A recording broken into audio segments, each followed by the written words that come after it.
What's going on, guys? Jason with Heap of Jeep. Today we start putting the new engine, getting everything flip-flopped and getting it in the Jeep and ready. My plan on this is to put some stuff on the outside, but a good chunk of everything that has to get bolted back up to the new one is going to happen once it's in the engine. I figure even if it's only a few pounds lighter is lighter, easier to work with. I started reviewing the process of putting this back in. Went through the installation instructions, which are right after the removal instructions. They're a lot less detailed. Basically just kind of says put the engine in. Goes through a few steps of filling the coolant and things like that, but it's assuming everything's pretty much there. We tore down the old one and we've got to move stuff over to the new one. That involves torquing things down. There's a few torque specs in there. In the factory service manual, there's this list which gives you all the torque specs, but then when you go and read the actual instructions for each thing, it might give you different ones. An example would be support cushion bracket nuts. On this sheet with the graph it says 34 foot-pounds. When you go and look up the step-by-step instructions for the 2.5 in the factory service manual, it says the bolts should be 37 foot-pounds, the nuts should be 25 foot-pounds. Neither one of those is 34 foot-pounds. So what, did they take the average and put it on the doesn't make sense. So I got some paper and started writing down the ones that I thought were important, and hopefully that'll get me through. But yeah, maybe a Haynes or a Chilton's or something is going to be a little more consistent with the torque specs than the factory service manual from Chrysler. This is going to be one of those cases as don't do as I do, do as I say, and I say follow the factory service manual. What I'm going to do, since all the bolts on this get torqued to inch-pounds and I don't have an inch-pound torque wrench, we're going to go with that German guy, Mr. Goodentight.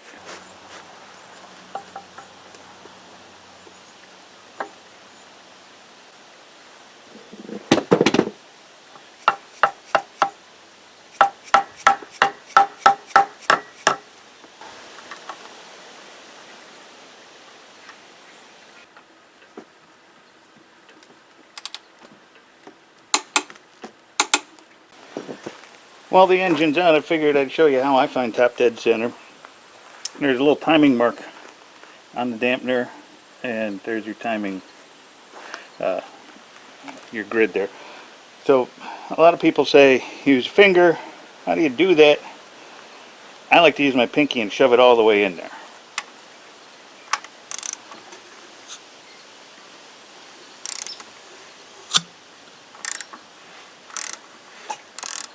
So here we go, coming around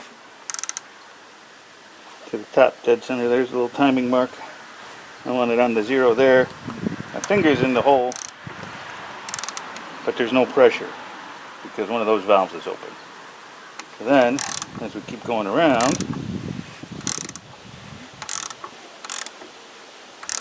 coming up again. Oh, it's tough to turn now. Why?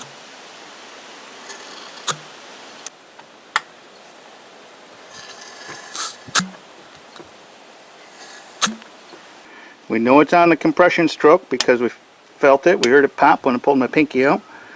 And we want to get this little mark lined up with the 0 on the grid there. So it's just a matter of turning it.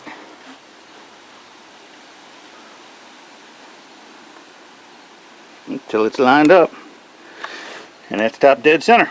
And then you can put the distributor in. Which I'm not going to do until it's in the Jeep, because you don't want that thing swinging around and clanking and destroying your distributor while you're trying to put it in the Jeep. So, got the timing chain cover on, got the vibration dampener on.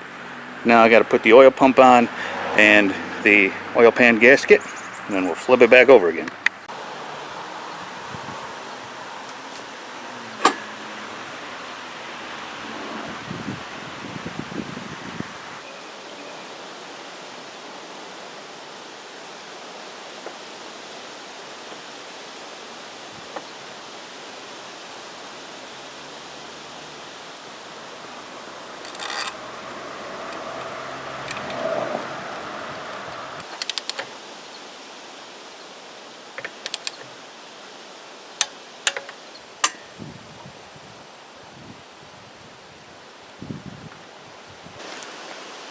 I am going to use a little RTV right in the corners just to help the mating of it all.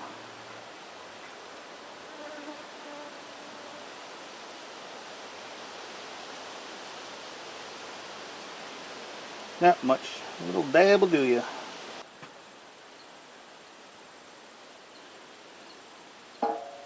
The outside of my pan is still a hot mess, dirty, nasty. This is when you should clean it and scrape it and paint it if you want to do all that. The inside is what I took care of. So to each their own. Do what feels good to you.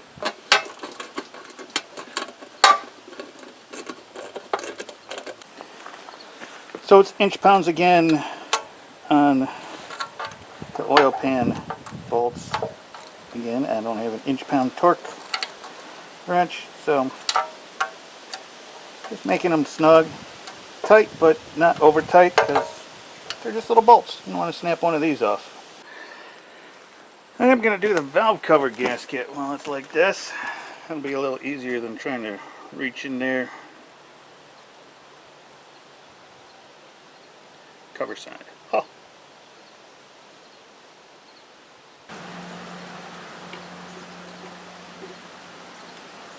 Inch-pounds again. Herr Guten Tag. How are you today?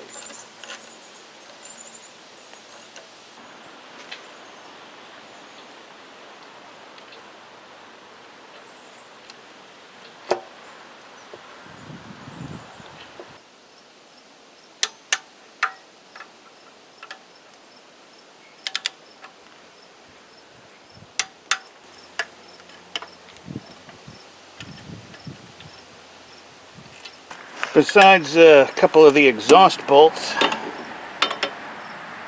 this engine mount bolt was, one of these engine mount bolts was the only other bolt that broke in the whole disassembly of this Jeep.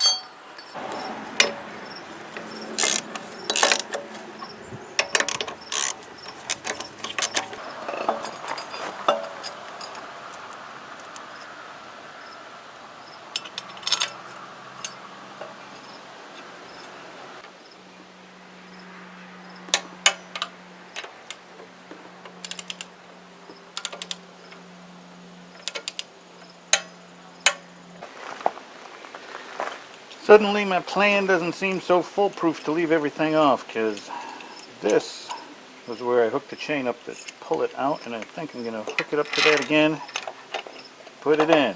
So this bracket has to go back in too. One chain end there, one chain end there, just like we pulled it out. Going to throw it back in. It's almost the end of the night. Sun's getting low. I want to get this done. I want to get this in before I call it a night though. So here we go.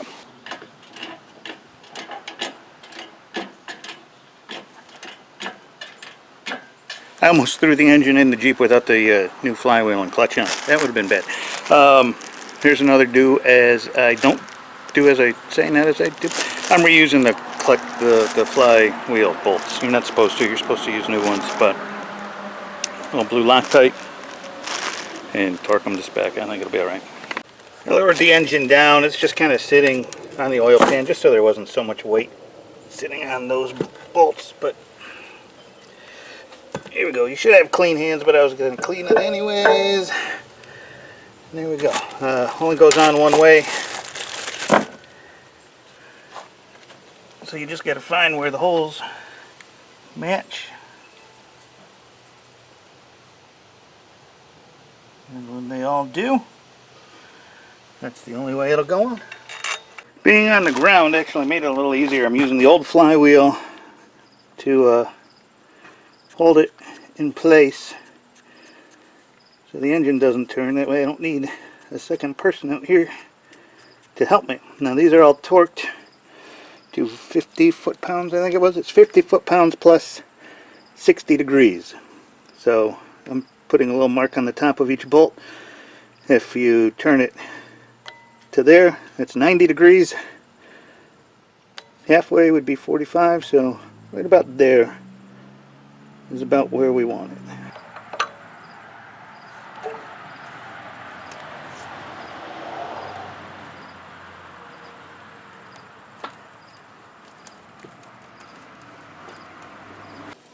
Alright, got some brake and parts cleaner. Clean all my grease off and the anti-rust coating they put on here. We just want a nice clean surface for the clutch. Here's the clutch housing, the cover, and you can just see the grease built up in there, so we got to clean this surface too. Here's the new clutch. It says Flywheel side right on there, so we know which way it goes on. Here's the centering tool. So without touching the clutch surface, so my greasy hands don't get all over it, I've got to get this plastic off, get the clutch tool in there like that, that in there like that, boom, didn't touch it.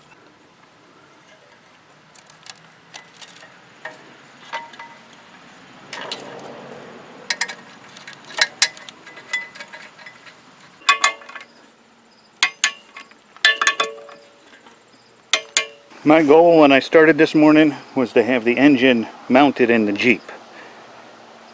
I might have half an hour of daylight left, so I'm flying here.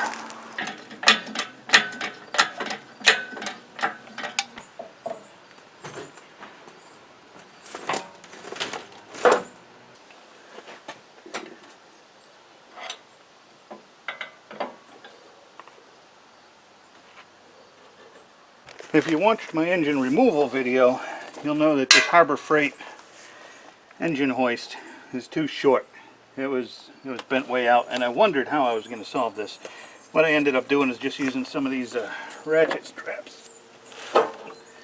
And I keep going side to side and going real slow, manipulating it real slow. And, don't rush anything. Go slow, keep it centered, you'll get it. So this is taking a lot longer than I thought it would, but I finally have the transmission lined up with the pilot bearing, and I think it's going in. So now it's just a question of lowering the engine a little bit. I got the jack under the transmission and just trying to keep everything nice and even as it goes together. But these ratchet straps, I changed it from the little pull ones to the actual ratchets, and it really helped. Well, I didn't get as far as I wanted. I was literally that close. I needed another inch before a bolt would screw up in there, and my wife called me out to do something, and when I got back I forgot where I was and hit the wrong button on the ratchet strap, and ping, she flew apart. So I have to start over, but it's too dark and I don't have any good lighting out here in the driveway. So that's where I got to end this video. I guess we'll call this one How to Install an Engine Part 1 Almost. I'll get going tomorrow morning again, and we'll get it in there tomorrow morning before I have to go to work. But there's another day I'm not driving the Jeep.